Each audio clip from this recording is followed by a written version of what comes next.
Higher purchase का क्या मतलब होता है? हायर परचेज़ का मतलब होता है इसमें हम किसी भी एसेट को बाय करते हैं। एसेट कुछ भी हो सकती है, वो कार, बाइक, बिल्डिंग, यानी कि कुछ भी हो सकता है। तो हम उसको क्या करेंगे, खरीदेंगे, यानी कि हम उसको ना किराए पर लेंगे और उसके लिए क्या भरेंगे, हम भरेंगे उसके लिए इंस्टॉलमेंट, यानी कि उसकी जो टोटल पेमेंट होगी ना एसेट की, वो हम इंस्टॉलमेंट में पे करेंगे। लाइक मैंने एग्जांपल लिया था कि मान लो मैंने ना एक कार खरीदी 10 लाख की और मैंने उसकी इंस्टॉलमेंट बनवा ली 2-2 लाख की, और 5 मंथ के अंदर मैं उसको पे कर दूंगी। तो जब इसकी 5th वाली इंस्टॉलमेंट होगी, जब मैं पे कर दूंगी उस ओनर को, तो वो ओनर क्या करेगा, उस कार की ओनरशिप मेरे नाम कर देगा। तो ये होता है हायर। लीज फाइनेंसिंग के अंदर क्या होता है, लीज फाइनेंसिंग के अंदर हम किसी एसेट को किराए पर लेते हैं, और वो जो एसेट है वो कुछ भी हो सकती है, वो कार, बाइक, मशीनरी, बिल्डिंग, मतलब कुछ भी हो सकता है।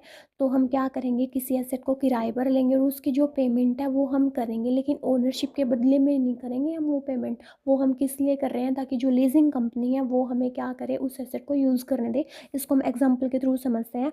मान लो लीजिंग कंपनी ने एक मशीनरी बाय करी 10 करोड़ की, क्या करी, लीजिंग कंपनी ने एक मशीनरी बाय करी 10 करोड़ की, और हमने क्या किया, उस लीजिंग कंपनी को मान लो हमने थोड़ा सा अमाउंट देके उस एसेट को यूज़ करने का जो राइट है वो ले लिया। तो ये होता है लीज फाइनेंसिंग। इसमें जो ओनरशिप है वो ट्रांसफ़र नहीं होती। जो मेन डिफरेंस है हायर परचेज और लीज फाइनेंसिंग के अंदर, वो ओनरशिप का ही है। हायर परचेज में हमें ओनरशिप मिल जाती है एसेट की, लेकिन लीज फाइनेंसिंग के अंदर हमें ओनरशिप नहीं मिलती है। इसमें सिर्फ हमें उस एसेट को यूज़ करने का राइट मिलता है। बस ये ही डिफरेंस है इन दोनों के बीच में। बाकी ये लगता तो सेम सेम है, लेकिन सिर्फ एक ओनरशिप का डिफरेंस है, तो इसको ध्यान में रखना आप। एक केस में हमें ओनरशिप मिल जाती है लीज फाइनेंसिंग के अंदर भी, लेकिन वो कब होता है, वो सिर्फ होता है फाइनेंस लीज के केस में।